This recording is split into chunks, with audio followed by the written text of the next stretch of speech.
नमस्कार। आज हमारी चर्चा का विषय है काव्य लक्षण। काव्य की उत्पत्ति के समय से ही उसके लक्षणों पर विचार विमर्श होने लगा था।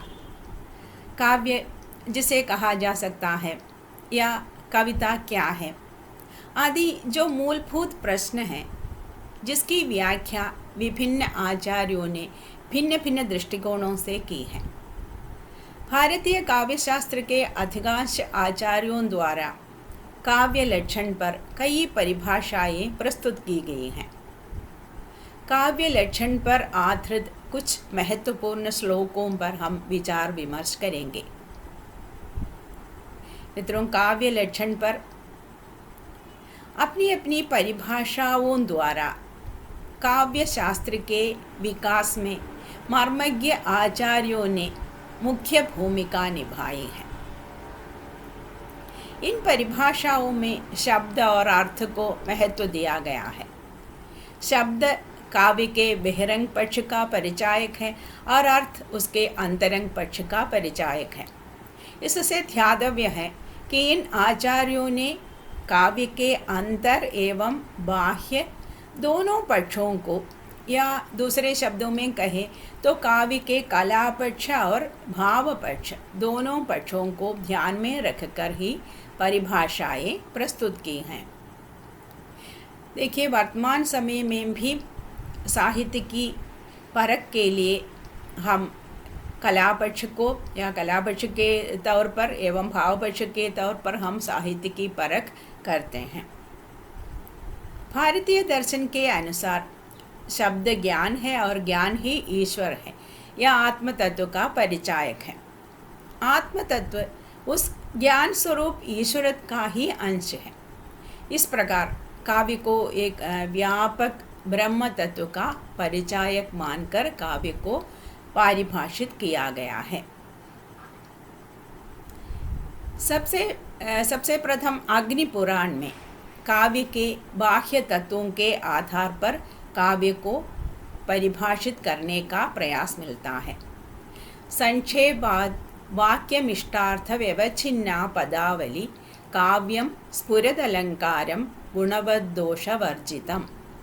संक्षेपाद वाक्यमिष्टार्थ व्यवच्छिन्ना पदावली काव्यम स्फुरदलंकारम गुणवद्दोषवर्जितम्। अर्थात इष्ट या इच्छित अर्थ को अभिव्यंजित करने वाली बहुपदावली काव्य है, जो अलंकारों को प्रकट करे, जो गुणसंयत एवं दोषों से विरहित हो। स्पष्ट है, काव्य में कवि का इच्छित तथा इष्ट अर्थ ही व्यंजित एवं रूपायित हुआ करता है। उपलब्ध काव्यशास्त्रीय प्राचीनतम ग्रंथ के रूप में हम नाट्य शास्त्र को, जो भरत मुनि द्वारा रचित है, मानते हैं। उसमें लिखा गया है कि काव्येषु नाटकम रम्यम, अर्थात काव्यों में नाटक ही सर्वाधिक रम्य है। इससे यही तात्पर्य निकलता है कि नाटक भी काव्य का ही एक सर्वप्रमुख रूप एवं अंग है। आचार्य भरत ने अपने नाट्यशास्त्र में प्रत्यक्ष रूप से काव्य के कोई लक्षण या परिभाषा देने का प्रयास नहीं किया है। वास्तव में आचार्य भरत मुनि का मंतव्य काव्य के रस, गुण, अलंकार आदि अंगों का विवेचन करना ही रहा है, वह भी नाटक के संदर्भ में। 37 गुणों के विशेषणों से संयुक्त नाटक के संदर्भ में काव्य की पारिभाषिक स्थिति को स्पष्ट करने के लिए भरत मुनि ने एक कारिका की रचना की है। मृदु ललित पदाढ्यम गूढ़ शब्दार्थहीनम जनपद सुखबोध्यम युक्तिमनृत्य योज्यम बहुकृत रसमार्ग संधि संधान युक्तम सभवति शुभकाव्यम नाटक प्रेक्षकाणां। मृदु ललित पदाढ्यम गूढ़ शब्दार्थहीनम जनपद सुखबोध्यम युक्तिमनृत्य योज्यम बहुकृत रसमार्ग संधि संधान युक्तम सभवति शुभकाव्यम नाटक प्रेक्षकाणां। अर्थ है, जिसकी रचना कोमल एवं ललित पदों में की गई हो, जिसमें गूढ़ शब्दों एवं गूढ़ अर्थों का अभाव हो, जो जनसाधारण के लिए सुखबोध्य हो, जिसमें युक्त ढंग से नृत्य आदि अंतः संयोजित किए गए हों, जिसमें विभिन्न रसों का महत्व स्वीकृत एवं विद्यमान हो, जिसकी वस्तु योजना में संधि आदि के नियमों का विधिवत निर्वाह किया गया हो, नाटक के प्रेक्षकों के लिए वही शुभ काव्य हुआ करता है। अंतिम पद के नाटक प्रेक्षकाणाम शब्द से स्पष्ट होता है कि भरत मुनि ने ये सारे लक्षण नाट्य विशेषताओं के रूप में संदर्भित किए हैं। भरत मुनि के पश्चात अलंकार संप्रदाय के आचार्य एवं काव्यालंकार के रचयिता आचार्य भामह ने काव्य को यूं परिभाषित करने का प्रयत्न किया है। शब्दार्थो सहितो काव्यम, शब्दार्थो सहितो काव्यम, अर्थात शब्द और अर्थ में सहित भाव ही काव्य है। इस प्रकार भामह ने काव्य के अंतरंग और बहिरंग दोनों पक्षों को भी इसमें समाहित करने की कोशिश की है। अलंकारवादी भामह ने शब्दालंकारों और अर्थालंकारों दोनों को ही काव्य में अभीष्ट बताने के लिए शब्द एवं अर्थ सहित भाव का प्रतिपादन किया है। हिंदी के आलोचक डॉक्टर नागेंद्र एवं डॉक्टर भगीरथ मिश्र ने भी इस परिभाषा का समर्थन किया है।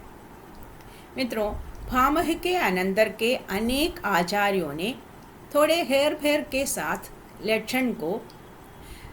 इस लक्षण को स्वीकारा एवं महत्व भी प्रदान किया। बाद में आचार्य रुद्रट ने ननु शब्दार्थो काव्यम कहकर वास्तव में भामह के मत की ही पुष्टि की है। 7वीं शताब्दी के आचार्य दंडी ने शरीर तावदिष्टार्थ व्यवच्छिन्ना पदावली, शरीरम तावदिष्टार्थ व्यवच्छिन्ना पदावली से अपनी परिभाषा दी है। तात्पर्य था कि जो पदावली कवि के अभिलषित अर्थ को व्यक्त, व्यंजित एवं रूपायित करते हैं, वही काव्य का शरीर है। हम तो जानते हैं कि काव्य की आत्मा की चर्चा को लेकर भारतीय काव्य शास्त्र में 6 संप्रदाय उठ खड़े हुए हैं। रस संप्रदाय, अलंकार संप्रदाय, रीति संप्रदाय, ध्वनि संप्रदाय, वक्रोक्ति संप्रदाय और औचित्य संप्रदाय। आगे काव्य के लक्षण संबंधी जो परिभाषाएं हुई हैं, ये इन संप्रदायों को दृष्टि में रखकर इन संप्रदायों के आचार्यों द्वारा ही हुई हैं। रीतिरात्मा काव्य से मानने वाले आचार्य वामन ने गुण और अलंकार से संयुक्त शब्दार्थ को ही काव्य माना है।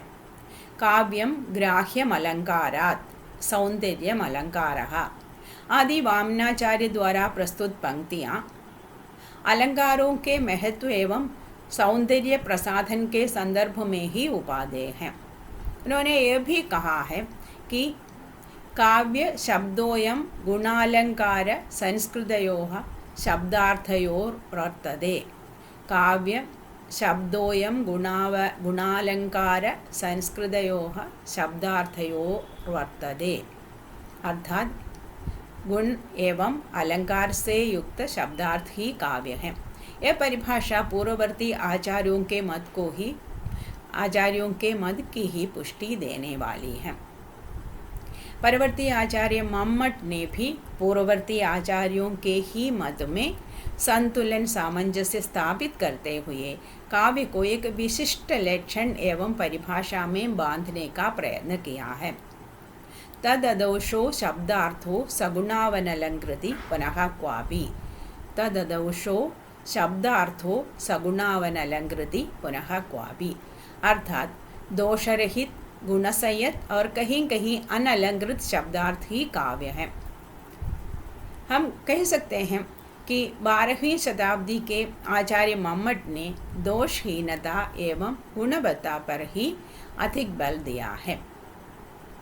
उसके पश्चात शब्द अथवा वाणी को अधिक महत्व प्रदान करते हुए चंद्रालोक के कर्ता जयदेव ने काव्य की परिभाषा यूं दी है। निर्दोषो लक्षणावति सरीतिर्गुणाभूषणा सालंकार रसानेक वृत्तिर्वा काव्य नाम भाग।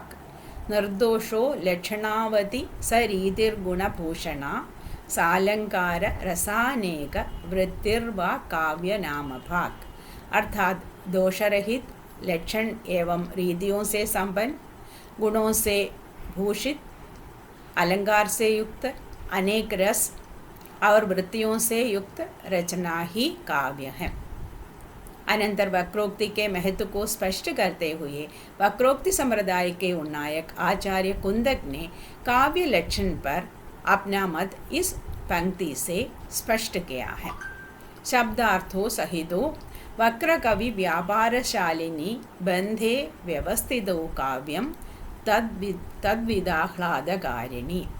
शब्दार्थों सहितो वक्र कवि व्यापारशालिनी बंधे व्यवस्थितो काव्यम तद्विदाह्लादकारिणी।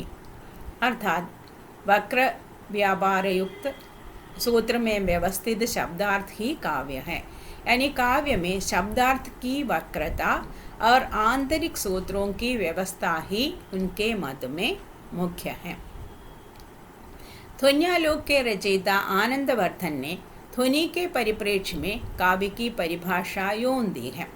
काव्यस्यात्मा ध्वनि ही शब्दार्थ शरीरम तावत् काव्यम। काव्यस्यात्मा ध्वनि ही शब्दार्थ शरीरम तावत् काव्यम। काव्य की आत्मा या मुख्य तत्व ध्वनि है और शब्दार्थ काव्य का शरीर है। बाद में आचार्य हेमचंद्र द्वारा दी गई परिभाषा अदौषो सगुणौ सालंकारो च शब्दार्थो काव्यम।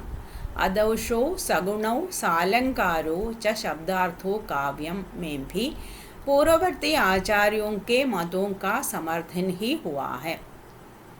परवर्ती संस्कृत आचार्यों में दो आचार्यों के यानी कि आचार्य विश्वनाथ एवं पंडितराज जगन्नाथ के काव्य लक्षण संबंधी परिभाषाएं विशेष उल्लेखनीय हैं।